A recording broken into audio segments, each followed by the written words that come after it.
பார்த்தீங்கன்னா நம்ம வந்து காட்டேரி பார்க்குக்கு வந்திருக்கோம். பாருங்க,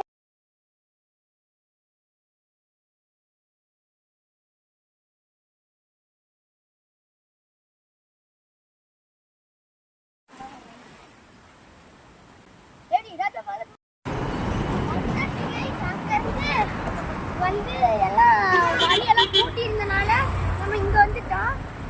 பார்த்தீங்கன்னா வர வழியில இந்த மாதிரி இருக்கு பாருங்க.